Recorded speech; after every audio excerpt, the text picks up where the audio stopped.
Hello friends, solution के part 3 में आप सभी का स्वागत है। जैसा कि आपको पता ही है कि जो सोल्यूशन पार्ट यूनिट के अंदर हमने पार्ट 2, ठीक है, सोल्यूशन पार्ट 2 के अंदर हमने क्या देख लिया था, जो हमने कंसंट्रेशन टर्म्स है उसके 3 मेथड देख लिए थे। कौन कौन से देख लिए थे? हमने स्ट्रेंथ देख लिया था, मास परसेंटेज देख लिया था और वॉल्यूम परसेंटेज देख लिया था, और उन पर बेस्ड जो न्यूमेरिकल है वो देख लिए थे, जो कि बहुत ही इंपॉर्टेंट थे, ठीक है, बोर्ड के पॉइंट ऑफ व्यू से। तो इस पार्ट में, इस नेक्स्ट पार्ट में, पार्ट 3 में हम जो कंसंट्रेशन टर्म के नेक्स्ट 3 क्या कर लेंगे, नेक्स्ट 3 मेथड्स कर लेंगे कंसंट्रेशन की, कंसंट्रेशन को एक्सप्रेस करने के। और उसके अंदर हम कौन से करेंगे? हम करेंगे मास फ्रैक्शन, मोल फ्रैक्शन और पार्ट पर मिलियन, ठीक है। हम पार्ट पर बिलियन के बारे में भी देखेंगे। पार्ट पर बिलियन इतना इंपॉर्टेंट नहीं है, वहां से क्वेश्चन इतने नहीं आते हैं, तो इसलिए हम उसका इंट्रोडक्टरी पार्ट ही देखेंगे। तो चलिए स्टार्ट करते हैं पार्ट 3 ऑफ सोल्यूशन यूनिट। तो सबसे पहले हम देखते हैं मास फ्रैक्शन कि मास फ्रैक्शन होता क्या है। The ratio of mass of one components of the one components to the total mass of all the components present in the solution। मान लिया मेरे पास कोई भी एक सोल्यूशन है और उस सोल्यूशन के अंदर दो कंपोनेंट्स है, ए और बी है, ये दो कंपोनेंट्स और उन दोनों ने मिलाकर क्या बनाया होगा? सोल्यूशन बनाया होगा, ठीक है, सोल्यूशन बनाया होगा। और इसका जो मास है मैंने ये मान लिया डब्ल्यू ए, और इसका मास है मैंने डब्ल्यू बी मान लिया। तो मास फ्रैक्शन कैसे निकालेंगे? मैं मास फ्रैक्शन निकाल रहा हूं ए कंपोनेंट्स का, तो मास फ्रैक्शन ऑफ ए कैसे निकालेंगे? मास ऑफ ए अपॉन में mass of both components of A and B, ठीक है, ऐसे निकालेंगे। अगर हम मास ऑफ बी कंपोनेंट्स का निकाले तो क्या आएगा? Mass of B components upon में mass of A plus mass of B, ठीक है। ये भी एक क्या है, एक यूनिट लेस क्वांटिटी होती है। ये भी एक क्या होती है भाई? यूनिट लेस क्वांटिटी होती है। ये याद रखना। जो मास फ्रैक्शन है वो भी इतना इंपॉर्टेंट नहीं है, यहां से भी क्वेश्चन कम आते हैं, तो आप ये फॉर्मूला लगाकर इसे सोल्व कर सकते हैं, ठीक है। नेक्स्ट हम देख लेते हैं mole fraction.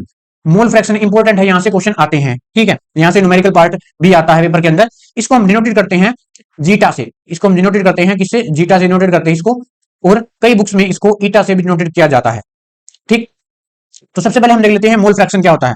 The ratio of number of mole of one component to the total number of mole of all the components which is present in the solution.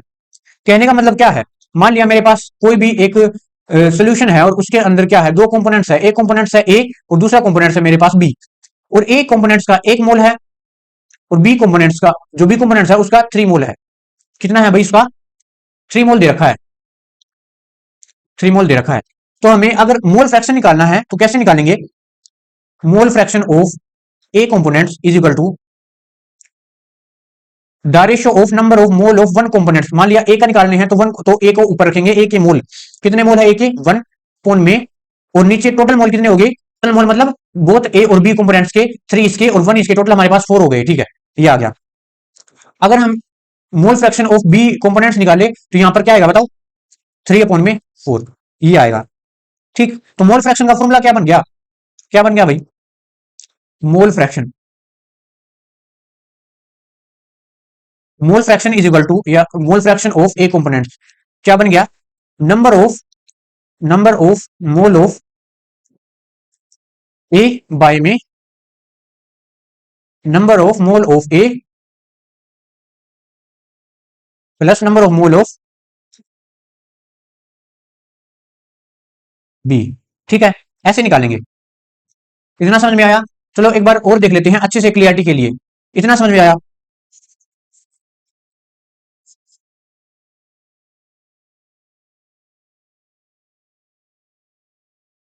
मान लिया मेरे पास कोई भी एक सोल्यूशन है और उसके अंदर मेरे पास क्या है, 3 कंपोनेंट्स है, ए है, बी है और सी है, ठीक है। और हमारे पास ए के हैं एन ए मोल, बी के हैं एन बी मोल और सी के हैं एन सी मोल, ठीक है। अगर हम क्या निकाले, मोल फ्रैक्शन निकाले तो क्या आएगा? अगर हम ए का मोल फ्रैक्शन निकाले तो number of mole of A upon में number of mole of A plus number of mole of B plus number of mole of C.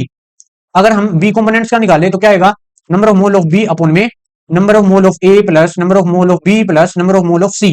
अगर हम नंबर ऑफ मोल ऑफ क्या निकाले, सी निकाले, सी कंपोनेंट्स के मोल निकाले, तो number of mole of C upon में number of mole of A plus number of mole of B components plus number of mole of C. तो ऐसे क्या निकाला जाता है? मोल फ्रैक्शन निकाला जाता है। चलो इन पर बेस्ड कुछ न्यूमेरिकल पार्ट है वो देख लेते हैं। मेरे पास क्या है, एक क्वेश्चन है, इसके अंदर दिया गया है 40 ग्राम ऑफ NaOH। क्या दिया गया है? 40 gram of NaOH and 54 gram of water, calculate the mole fraction. आपकी बात ध्यान से देखना, यहां पर ग्राम दिया गया है, मोल नहीं दिए गए हैं। यहां पर भी 54 ग्राम वाटर दिया गया है, मोल नहीं दिए गए हैं, हमें मोल खुद निकालने हैं। तो मोल निकालना तो आता ही होगा, क्योंकि हम प्लस वन के अंदर सीख लेते हैं फर्स्ट यूनिट के अंदर some basic concept of chemistry के अंदर। अगर नहीं आता तो देख लेते हैं।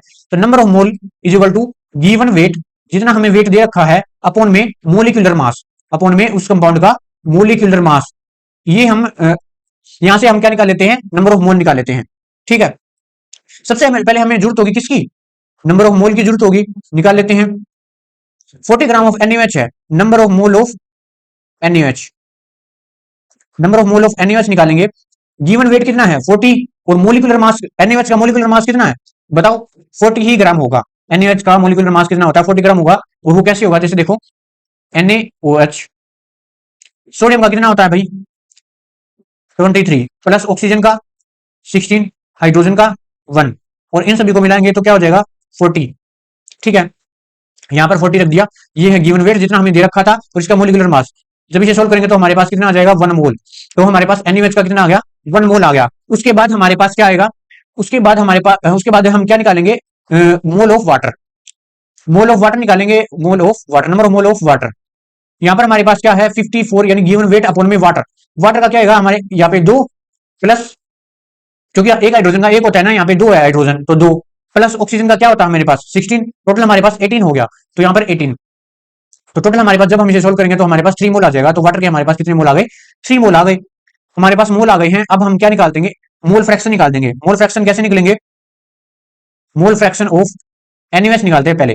फॉर्मूला क्या था, मोल जिस कंपोनेंट्स का मोल फ्रैक्शन निकालेंगे उसके मोल हम ऊपर रखेंगे 1, कौन में टोटल मोल हमारे पास क्या है 3 और 1 कितने हो गए 4, 1/4। ठीक, अगर हम मोल फ्रैक्शन ऑफ H2O निकाले तो इसका क्या जाएगा, इसका मोल कितना था 3, और अपॉन में टोटल मोल 4। ठीक है, आप देखेंगे अब जब हम इन दोनों को प्लस करेंगे, अगर मैं क्या करूं मोल fraction of NaOH plus mole fraction of H2O करूं, तो इन दोनों का सम क्या आएगा 1 के इक्वल आएगा। ठीक है, किसके इक्वल आएगा 1 के इक्वल आएगा। तो हम ऐसे भी तो निकाल सकते थे, हम मोल फ्रैक्शन ऑफ हमने NaOH का निकाल लिया था, तो हम टोटल मोल हम NaOH का माइनस कर दें, 1 में से माइनस कर दें, क्योंकि इन दोनों का क्या होगा, दोनों का सम किसके इक्वल है 1 के इक्वल है ना, इनका 1 के इक्वल है, इनका दोनों का मोल फ्रैक्शन 1 के इक्वल है। तो अगर हम एक का निकाल के 1 में से माइनस कर दे तो हमारे पास दूसरे का जाएगा। ठीक, ऐसा भी कर सकते हैं हम। चलो अगला एक न्यूमेरिकल देख लेते हैं, कैलकुलेट द मोल फ्रैक्शन। इसके अंदर भी हमें मोल फ्रैक्शन निकालना है, किसका, ethylene glycol in A solution containing 20% of ethylene glycol by mass. चलो इसे सोल्व करते हैं, करें सोल्व। तो इस न्यूमेरिकल के अंदर हम देखते हैं calculate the mole fraction of ethylene glycol. हमें क्या दे रखा है भाई, मास परसेंटेज के अंदर दे रखा है, और हमें सबसे पहले ग्राम के अंदर कन्वर्ट करना होगा। देखो टोटल हम 100 ग्राम लेके चलते हैं। ठीक है, क्या लेके चलते हैं 100 ग्राम। मान लिया मेरे पास A कंपोनेंट्स है और मेरे पास B कंपोनेंट्स है, इन दोनों ने क्या बनाया होगा सोल्यूशन बनाया होगा। ठीक है, टोटल 100 ग्राम, और इसके अंदर मैंने मान लिया A क्या हमारे पास सोल्यूट है, और वो क्या है 20 ग्राम ऑफ इथाइलिन ग्लाइकोल है, 20 ग्राम ऑफ इथाइलिन ग्लाइकोल है। अब 100 ग्राम का 20% कितना हो जाएगा 20 ग्राम, और बाकी कितना बचा 80 ग्राम, क्या बचा भाई वाटर बचा। हम वाटर ही मान लेते हैं। ठीक है, हम सोलवेंट को क्या मान लेते हैं, वाटर ही मान लेते हैं। इतना समझ में आया, इतना यहां तक समझ में आया। ठीक, अब हमें क्या निकालना है, मोल फ्रैक्शन निकालना है। क्या निकालना है, मोल फ्रैक्शन। सबसे पहले हम मोल निकालेंगे किसके, इथाइलिन ग्लाइकोल के, number of mole of ethylene glycol. सबसे पहले गिवन वेट कितना है, हमने गिवन वेट निकाल लिया था 20 ग्राम है, 20 ग्राम अपॉन में इसका मोलिकुलर मास। मोलिकुलर मास कितना होता है, हमारे पास 2 कार्बन है, तो एक कार्बन का 12 होता है, और मल्टीप्लाई 2 कार्बन, प्लस एक हाइड्रोजन का 1 होता है ना, हाँ एक हाइड्रोजन का 1 होता है, मल्टीप्लाई हमारे पास 6 हाइड्रोजन है, प्लस एक O2 का कितना होता है हमारे पास 16 होता है। टोटल हमारे पास कितने हैं 2 होते हैं। इन सभी को जब सोल्व करेंगे तो हमारे पास क्या आएगा 62 ग्राम पर मोल आएगा, तो यहाँ पर आ जाएगा 62। ठीक है, जब हम इसको सोल्व करेंगे तो हमारे पास क्या आएगा 0.322 ये आएगा। ठीक है, इसके क्या आ गए, ये हमारे पास इथाइलिन ग्लाइकोल के मोल आ गए। वैसे ही किसकी निकालेंगे मोल, mole of H2O, mole of H2O निकालेंगे। गिवन वेट कितना है H2O का, गिवन वेट 80 ग्राम, 80 ग्राम है। ठीक है, और इसका मोलिकुलर वेट कितना होता है, हमने पिछले न्यूमेरिकल के अंदर देखा था 18 होता है। जब हम इसको सोल्व करेंगे तो हमारे पास क्या आ जाएगा 4.44 ग्राम पर मोल। ठीक है, इतना आ जाएगा। अब हमारे पास मोल तो आ गए, हम क्या इजीली क्या निकाल सकते हैं, मोल फ्रैक्शन निकाल लेते हैं, मोल फ्रैक्शन ऑफ इथाइलिन ग्लाइकोल। तो इथाइलिन ग्लाइकोल का मोल फ्रैक्शन, नंबर ऑफ मोल, अच्छा इथाइलिन ग्लाइकोल के मोल कितने थे बताओ 0.322 अपॉन में टोटल मोल। टोटल मोल कितने हैं 0.322 प्लस 4.44। जब हम इसको सोल्व करेंगे तो कितना आएगा भाई बताओ? मेरे पास आंसर आ जाएगा 0.0678। आप सोल्व करके देख लेना कितना आएगा, ठीक है। ये इसका मोल फ्रैक्शन है और आपको पता ही है ये एक यूनिटलेस क्वांटिटी है, इसके पीछे कोई भी यूनिट नहीं लगेगी। तो ये क्वेश्चन ऐसे सोल्व होगा। इसके अंदर हमें डायरेक्ट नहीं दे रखी थी टर्म, इसके अंदर हमें क्या दे रखा था भाई? Mass percentage. हाँ, मास परसेंटेज की फॉर्म में दे रखा था। सबसे पहले हमें ग्राम में कन्वर्ट करना पड़ा और उसके बाद हमने मोल निकाले, इसके मोल निकाले और उसके बाद क्या किया हमने? मोल फ्रैक्शन निकाला, ठीक। ये देख लेते हैं, कैलकुलेट द, एक और है इसका numerical, calculate the mole fraction. इसके अंदर भी मोल फ्रैक्शन निकालना है हमें। Ethanol in a sample of spirit containing, हाँ हमारे पास क्या है? एक स्प्रिट है, मतलब एक सैंपल है स्प्रिट का जो कि 92% अपने अंदर इथेनॉल कंटेन किए हुए है, उसका मोल फ्रैक्शन निकालना हमें, ठीक। तो 92% है, सबसे पहले हमें वही लेके चलते हैं जो हम इस सबसे इजी मेथड होता है, हम उसको लेके चलते हैं। तो मान लिया मेरे पास ए कंपोनेंट्स है, बी कंपोनेंट्स है, दोनों ने मिलाकर सोल्यूशन बनाया होगा, और ठीक है सोल्यूशन बनाया होगा टोटल मैं 100 ग्राम मान लेता हूं, और ए कंपोनेंट्स है वो हम इथेनॉल मान लेते हैं, ठीक है। कितना है? 92%। 100 ग्राम का 92%, 92 ग्राम, और बाकी जो 8 ग्राम है वो वाटर मान लिया हमने, ठीक है। ये हो गया। अब हम इसके मोल निकालेंगे। मोल ऑफ किसका? ये इथेनॉल, मोल ऑफ इथेनॉल, मैं इसको ऐसे लिख देता हूं, ठीक है। Mole of ethanol, given weight कितना है? 92 अपॉन में मोलिकुलर वेट, मोलिकुलर वेट कितना है आप तो आपको निकालना आ ही गया होगा। 12 multiply 2 plus 5 multiply 1 plus oxygen का कितना होता है मेरे पास बताओ? ऑक्सीजन का 16 और प्लस 1, टोटल कितना होगा मेरे पास? मोलर मास ऑफ कितना आ गया मेरे पास? 46 ग्राम पर मोल, 46 ग्राम पर मोल आ गया। तो यहाँ पे 46 आएगा, ठीक है। और जब हम इसको सोल्व करेंगे तो मेरे पास आएगा 2 ग्राम पर मोल। ये मेरे पास नंबर ऑफ मोल ऑफ किसके आ गए? इथेनॉल के। वाटर के भी निकालेंगे, number of mole of water, given weight upon में molecular mass, given weight upon में मोलिकुलर मास, और यहाँ पर मेरे पास क्या आ जाएगा? इतने ग्राम पर मोल आ जाएगा, ठीक है। ये नंबर ऑफ मोल ऑफ किसके आगे? वाटर के आगे। अब मोल फ्रैक्शन निकाल दो इजली। सबसे पहले हम इथेनॉल का निकाल, इथेनॉल का C2H5OH, इथेनॉल का निकाल देते हैं। Number of mole of ethanol कितना है? 2 अपॉन में, और 2 प्लस 0.44। जब हम इसको सोल्व करेंगे तो कितना आ जाएगा? 0.82। 0.82, पीछे कोई भी यूनिट नहीं लगेगी, मैंने बार बार बोल रहा हूं क्योंकि मोल फ्रैक्शन एक यूनिटलेस क्वांटिटी है। हमें इसका ही मोल फ्रैक्शन निकालना था इथेनॉल का, वो हमने निकाल दिया। अगर आप इसका निकालना चाहेंगे तो आप 1 में से इसको माइनस कर देना तो उसका निकलेगा, ठीक है, क्योंकि इन दोनों का सम 1 के ही इक्वल होता है। तो अब नेक्स्ट चलते हैं। ये भी क्या है हमारे पास? मोल फ्रैक्शन का ही एक न्यूमेरिकल है, इसे सोल्व कर लेते हैं। मोल फ्रैक्शन का ही एक न्यूमेरिकल है हमारे पास, क्या है? A tank is filled with a mixture of 10 mole of oxygen and 20 mole of helium, calculate the mole fraction of each gas in the mixture. ये तो बिल्कुल आसान है, हमें क्या दे रखे हैं? मोल दे रखे हैं। तो सोल्यूशन, अगर हम मोल फ्रैक्शन ऑफ ऑक्सीजन का निकालें, मोल फ्रैक्शन ऑफ ऑक्सीजन, अब तो आपको फॉर्मूला पता ही लगा, ये है मेरे पास ऑक्सीजन, ठीक है। तो 10 मोल तो हमने दे रखे थे, और टोटल मोल 10 प्लस, और यहाँ पर हमारे पास 20, ये आ गया। टोटल हमारे पास क्या आ गया? 30। और ये आ गया मेरे पास मोल फ्रैक्शन किसका आ गया? ऑक्सीजन का मोल फ्रैक्शन आ गया। और अगर इसका निकाल ले, या तो आप इस फॉर्मूले से निकाल लो, या आप 1 में से 1/3 माइनस कर दो, क्योंकि देखो mole fraction of oxygen plus mole fraction of helium, mole fraction of helium is equal to 1। मेरे पास इसका आ गया 1/3 प्लस इसका हमें निकालना है 1। तो हम क्या निकालेंगे? Mole fraction of helium, 1 minus 1/3 is equal to कितना आएगा? 2/3। तो ये आ गया हमारे पास मोल फ्रैक्शन ऑफ किसका? हीलियम का। इतना समझ में आया? तो आप ये फॉर्मूला लगा दो, या आप 1 में से माइनस कर दो, क्योंकि इन दोनों का सम 1 के इक्वल होगा। नेक्स्ट हमारे पास क्वेश्चन है, 360 gram of glucose dissolve in 900 gram of water, find the mole fraction of both components. अब की बार हमें बोथ कंपोनेंट्स का क्या निकालना है? क्या निकालना हमें? बोथ कंपोनेंट्स का मोल फ्रैक्शन निकालना है। तो हम देख लेते हैं, सबसे पहले हमें दे क्या रखा है वो हम लिख लेते हैं। ए कंपोनेंट्स है मेरे पास, एक है बी कंपोनेंट्स, टोटल है सोल्यूशन। इस यूनिट के अंदर हम जनरली किसकी बात करते हैं? बाइनरी के अंदर तो आपको दो ही कंपोनेंट्स के सोल्यूशन मिलेंगे, ठीक है। हमें ए कंपोनेंट्स मैंने मान लिया ये है, हमें ग्लूकोज है, इसका हमें कितना दे रखा है? 360 ग्राम, और दूसरे का कितना दे रखा है? हमें 900 ग्राम दे रखा है, ठीक है। इन दोनों ने मिलकर क्या बनाया होगा? सोल्यूशन बनाया होगा, ठीक है। सबसे पहले हमें मोल निकालने हैं, मोल निकालने तो आपको पता ही आगे ही होगी, आगे क्या आगे मोल निकालने तो आपको आगे। सबसे पहले हम ये इसका मोलिकुलर वेट देख लेते हैं, किसका? ग्लूकोज का। यहाँ पे हमारे पास जो कार्बन है वो कितने हैं? 6 है, प्लस 12 हमारे पास, 12 हमारे पास क्या है? हाइड्रोजन है, और जो ऑक्सीजन है वो कितने हैं? 6 है। तो टोटल हमारे पास 180 क्या आएगा? ग्राम पर मोल, ये आ जाएगा। और हम वाटर का निकालेंगे, ये क्या आते हैं? मोल ऑफ ग्लूकोज, ग्लूकोज ऐसे लिख देता हूँ, ठीक है। मोल of water, mole of water कैसे निकालेंगे? अच्छा ये मोल ऑफ वाटर नहीं आए, ये तो हमने क्या निकाला है, इसका मोलिकुलर मास निकाला है, अभी आया नहीं, चलो हम ग्लूकोज का ही मोल निकाल लेते हैं। गिवन वेट कितना दे रखा हमें, 360 अपॉन में 180, कितना यहाँ 2 मोल आ जाएंगे हमारे पास, है ना, 2 मोल। और अगर हम मोल ऑफ वाटर निकालें तो मेरे पास ये है अपॉन में 18, क्या होता है मोलिकुलर वेट होता है वाटर का 18 ग्राम पर मोल। अगर हम इसे सोल्व कर लेंगे तो हमारे पास क्या आ जाएगा, 50 ग्राम पर मोल क्या आ जाएगा हमारे पास, इसके मोल आ जाएंगे। तो मोल फ्रैक्शन हम इजीली निकाल सकते हैं। पहले मैं ग्लूकोज का निकाल रहा हूँ, मोल फ्रैक्शन ऑफ ग्लूकोज क्या आएगा, सबसे पहले 2 अपॉन में 2 प्लस 50। अगर हम इसका निकालेंगे तो जो हमारे पास जहां पे आंसर आएगा ना, उसको 1 में से क्या कर देंगे, माइनस कर देंगे। किसको माइनस करेंगे, 1 में से वाटर के जो मोल फ्रैक्शन, मतलब टोटल हमारे पास कितना होता है, 1 के इक्वल होता है ना, तो 1 में से जो हमारे पास यहाँ पे आंसर आएगा ना इसका ग्लूकोज का, वो माइनस कर देंगे, तो हमारे पास क्या आ जाएगा, वाटर का आ जाएगा, वाटर का मोल फ्रैक्शन आ जाएगा, ये ऐसे। ठीक है, इतना समझ में आया। तो चलते हैं नेक्स्ट पार्ट के अंदर। अब हम करेंगे पार्ट्स पर मिलियन। ये होता क्या है, the number of part by mass और वॉल्यूम ऑफ वन कंपोनेंट्स पर मिलियन। पार्ट ऑफ, देखो ये आपको अच्छे से समझ में नहीं आई होगी, यहां से समझ में आएगी। मिलियन क्या होता है, 10⁻⁶।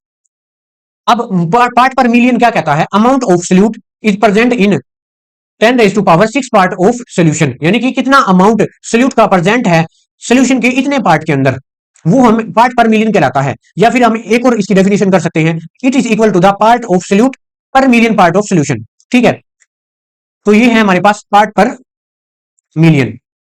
अब इसका फॉर्मूला देख लेते हैं। सबसे पहले एग्जांपल देख लेते हैं। मान लिया मेरे पास क्या है, 2 ppm का सोल्यूशन है, 2 ppm का सोल्यूशन है, इसका मतलब पता है क्या है, मेरे पास मान लिया मैंने शुगर मान लिया 2 ग्राम शुगर है, वो 2 ग्राम शुगर है, वो डिजोल्व की गई है किसके अंदर, इतने ग्राम सोल्यूशन के अंदर डिजोल्व की गई है, इसका ये मतलब है 2 ppm का। ठीक है, इसका फॉर्मूला देख लेते हैं। इसका फॉर्मूला ये है हमारे पास, मास ऑफ सोल्यूट अपॉन में मास ऑफ सॉल्यूशन मल्टीप्लाई में 10⁻⁶। आप इसके नाम से याद रखिए, पार्ट पर मिलियन मतलब होता है 10⁻⁶। 10⁻⁶ आप ऐसे याद रखिए इसका, ठीक है, ऐसे याद रखिए इसको। चलो हम इस पर बेस्ड एक आधा न्यूमेरिकल कर लेते हैं। O2 is dissolve in water, इतने हैं ये हमारे पास, ये ऐसे है, ठीक है, इतने ग्राम इन 100 gram water.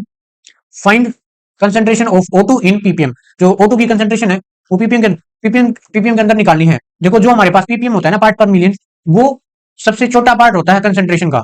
It is a, देखो ये लिख रखा मैंने, it is a small concentration term. अगर वेरी ही डाइल्यूट सोल्यूशन होगा तो हम पार्ट पर मिलियन का यूज करते हैं। तो देख लेते हैं इसे, तो हम निकाल लेते हैं इसके। मेरे पास क्या है, O2 इन ppm, फॉर्मूला क्या था, मास ऑफ, क्या था मेरे पास फॉर्मूला, देखो ये पीछे, मास ऑफ सोल्यूट अपॉन में मास ऑफ सोल्यूशन। तो मास ऑफ सोल्यूट किसका है, सोल्यूट यहाँ पे O2 का काम कर रहा है, तो मास ऑफ सोल्यूट हमें इतना दे रखा है, इतने ग्राम। मास ऑफ सोल्यूशन कितना दे रखा है, ये 100 ग्राम, मल्टीप्लाई में 10⁻⁶। जब हम इसको सोल्व करेंगे तो हमारे पास 8 ppm आ जाएगा। ठीक है, तो ये इसका न्यूमेरिकल था इजी सा। नेक्स्ट न्यूमेरिकल हम देख लेते हैं, sea water contain 53 ppm of Na2CO3 sodium carbonate, find the mass of Na2CO3 present in a glass. देखो हमें टोटल मास नहीं दे रखा, हम एज्यूम करके चलते हैं कि वो 250 ml है। ठीक है, सी वाटर कंटेन, कोई भी सी वाटर है वो इतने ppm सोडियम कार्बोनेट कंटेन करता है। हमें सोडियम कार्बोनेट का मास निकालना है। जब वो वाटर है, जो सी वाटर है, वो ग्लास के अंदर प्रेजेंट होगा, तब कितने ppm का जो कंसेंट्रेशन होगी, कितने ppm कंसेंट्रेशन होगी सोडियम कार्बोनेट की। ठीक है, हमें ml में दे रखा है, हमें ग्राम के अंदर कन्वर्ट करना है। तो देखो डेंसिटी ऑफ वाटर किसके इक्वल होता है, 1 ग्राम पर ml। तो जो अगर हमारे पास 250 ml है तो ये किसके इक्वल हो जाएगा, 250 ग्राम के ही इक्वल हो जाएगा। ठीक है, तो हम सोल्व कर लेते हैं इसे। तो फॉर्मूला बताओ क्या है, नंबर ऑफ ppm, फॉर्मूला लगाओ, मास ऑफ सोल्यूट अपॉन में मास ऑफ सॉल्यूशन मल्टीप्लाई 10⁻⁶। ठीक है, ppm हमें दे रखा था कितना, 53 पहले से ही। ppm हमें दे रखा था कितना, 53, क्योंकि देखो ये दे रखा हमें। ठीक है, हमें क्या निकालना है, मास ऑफ सोल्यूट निकालना है, वो हमने x मान लिया, टोटल हमने मान लिया 250 ग्राम था ये, और मल्टीप्लाई 10⁻⁴। आप ये सोल्व कर लेना आप, ठीक है, इस टर्म को सोल्व कर लेना, आपका आंसर आ जाएगा इधर। ठीक है, बिल्कुल इजी सा न्यूमेरिकल था, लेकिन इंपॉर्टेंट है ये न्यूमेरिकल पेपर के पॉइंट ऑफ व्यू से। अब हमारे पास लास्ट टर्म है, पार्ट पर बिलियन। ये इतना ज्यादा इंपॉर्टेंट नहीं है ना, यहाँ से क्वेश्चन आते, लेकिन फिर भी हम देख लेते हैं। बिलियन का मतलब क्या होता है, 10⁻⁹।